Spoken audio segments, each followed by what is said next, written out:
Assalamualaikum warahmatullahi wabarakatuh. Di sini dari kelompok pertama akan menerangkan tentang materi Bank Umum Syariah, di mana nanti akan diterangkan yang pertama oleh saya sendiri, dan yang kedua nanti ada pemateri Mbak Bojang Nurkayati, dan yang ketiga atau yang terakhir nanti Mbak Rukayana.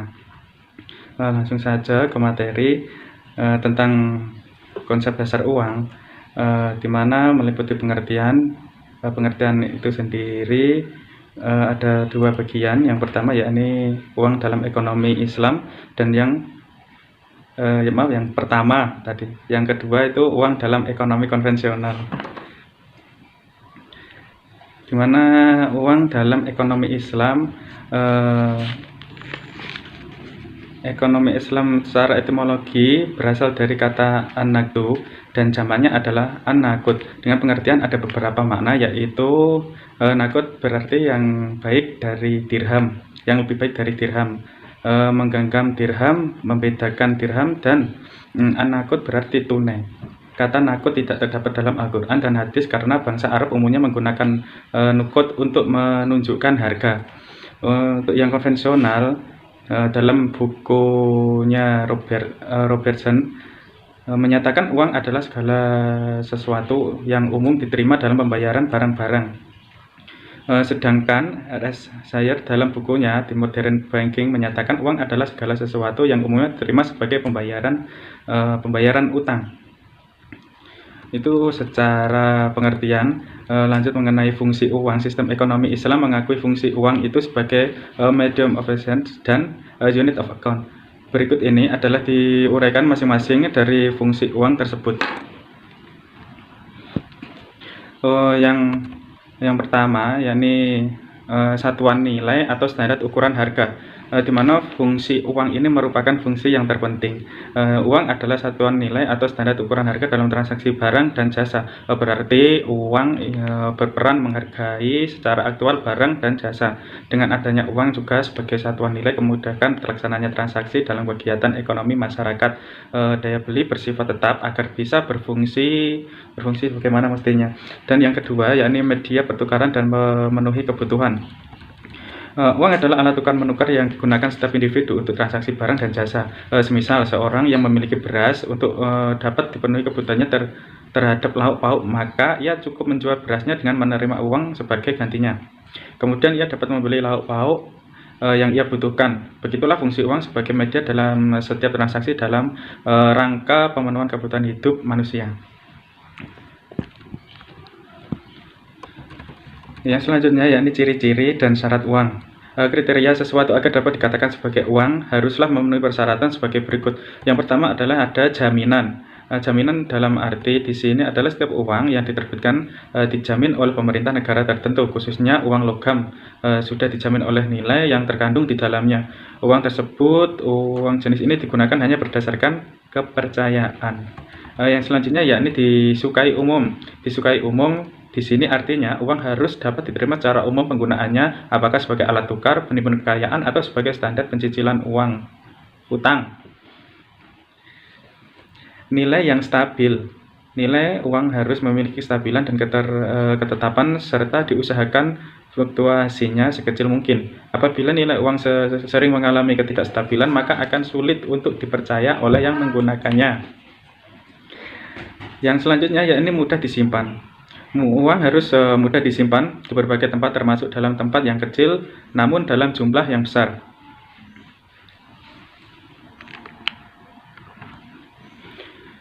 Yang selanjutnya yakni mudah dibawa. Mudah dibawa artinya uang harus mudah dibawa kemanapun, dengan kata lain mudah untuk dipindahkan dari satu tempat lain atau dari satu tangan ke tangan yang lain dengan fisik kecil dengan nominal yang besar sekalipun. Yang selanjutnya ini tidak mudah rusak. Tentu uang hendaknya tidak mudah rusak dalam berbagai kondisi, baik robek atau luntur, terutama kondisi fisiknya, mengingat frekuensi perpindahan uang dari satu tangan ke tangan lain demikian besar. Terus yang selanjutnya yakni mudah dibagi. Syarat uang yakni uang mudah dibagi ke dalam satuan unit tertentu dengan berbagai nominal yang ada guna kelancaran dalam melakukan transaksi, mulai dari nominal kecil sampai dengan nominal yang besar sekalipun. Suplai harus elastis.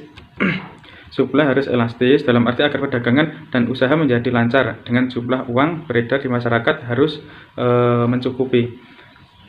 Demikian dari saya, akan dijelaskan ke pemateri yang selanjutnya. Baik, di sini saya akan melanjutkan ke materi selanjutnya, yaitu mengenai karakteristik dan jenis uang. Yang pertama ini ada karakteristik uang. Uang merupakan alat pembayaran sehari-hari yang digunakan oleh masyarakat. Nah, uang ini harus mempunyai 5 kriteria atau syarat yang harus dimiliki oleh uang itu sendiri. Yang pertama itu ada portability atau mudah dibawa dan mudah untuk ditransfer. Jangan sampai seseorang yang membawa uang tersebut tadi kesusahan dalam membawanya. Nah, ini syarat uang yang pertama harus mudah dibawa. Lalu yang kedua ada durability atau secara fisik itu tahan lama. Mengingat uang ini berpindah setiap hari dari satu orang ke orang yang lain. Jadi kalau dari fisiknya nggak tahan lama, jadi akan menyusahkan orang-orang yang membawanya karena harus sangat berhati-hati. Lalu yang ketiga ada divisibility atau mudah dan dapat dibagi-bagi menjadi besar, sedang, dan kecil. Ini satuannya ya, misalnya uang Rp1.000, Rp10.000, Rp50.000 atau Rp100.000. Hal ini mengingatkan pembayaran itu jumlahnya nominalnya itu tidak sama antara pembayaran yang satu dengan pembayaran yang lain. Nah, di sini uang itu harus dapat mudah dibagi-bagi agar memudahkan dalam proses pembayaran. Nah, lalu yang keempat ada standar disability atau menstandarkan nilai dan kualitas uang.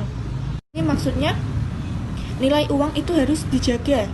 Misalnya sebagian masyarakat itu ada yang menyimpan kekayaannya dalam bentuk uang. Nah, ini kalau uang tersebut disimpan dalam skala yang besar, ini bisa berkaitan dengan inflasi. Nah, di sini juga mempengaruhi nilai uang itu sendiri. Nah, lalu yang kelima ada recognizability atau mudah dibedakan dan dikenal secara umum. Nah, yang selanjutnya ini ada jenis uang. Nah, ini ada beberapa kelompok. Yang pertama ini berdasarkan bahannya.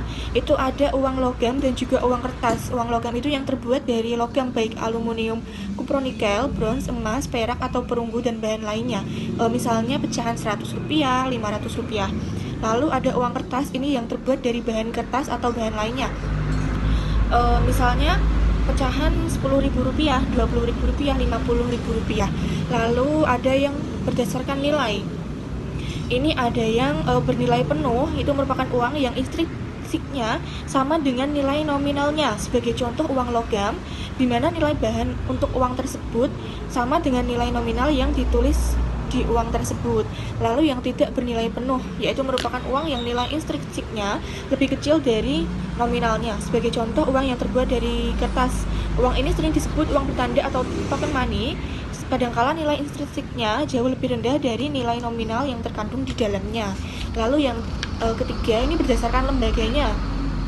Ada uang kartal, yaitu uang yang diterbitkan oleh bank sentral, baik uang logam maupun uang kertas. Lalu ada juga uang giral, yaitu uang yang diterbitkan oleh bank umum seperti cek, biliet, giro, travel check atau credit card.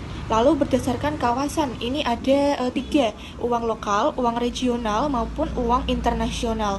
Uang lokal ini merupakan uang yang berlaku di suatu negara tertentu, misalnya rupiah di Indonesia, terus ringgit di Malaysia. Lalu uang regional ini merupakan uang yang berlaku di kawasan tertentu yang lebih luas dari uang lokal seperti kawasan benua Eropa. Itu berlaku mata uang tunggal Eropa yaitu euro. Lalu yang ketiga ini uang internasional, merupakan uang yang berlaku antar negara seperti US dollar, itu kan menjadi standar pembayaran secara internasional. Nah, yang selanjutnya ini ada materi mengenai konsep uang dalam Islam. Dalam ekonomi Islam, konsep uang ini sangat jelas dan tegas bahwa uang adalah uang, bukan capital, seperti perspektif konvensional. Capital yang dimaksud ini adalah modal, di mana kalau uang diposisikan sebagai modal, pasti akan ada bunga di dalamnya. Nah, Islam sendiri menerima uang sebagai alat tukar maupun sebagai alat satuan hitung untuk mengukur suatu nilai barang dan komoditas ekonomi Islam dalam suatu sistem perekonomian barter yang penuh dengan dengan praktek ketidakadilan dan ketidakjujuran.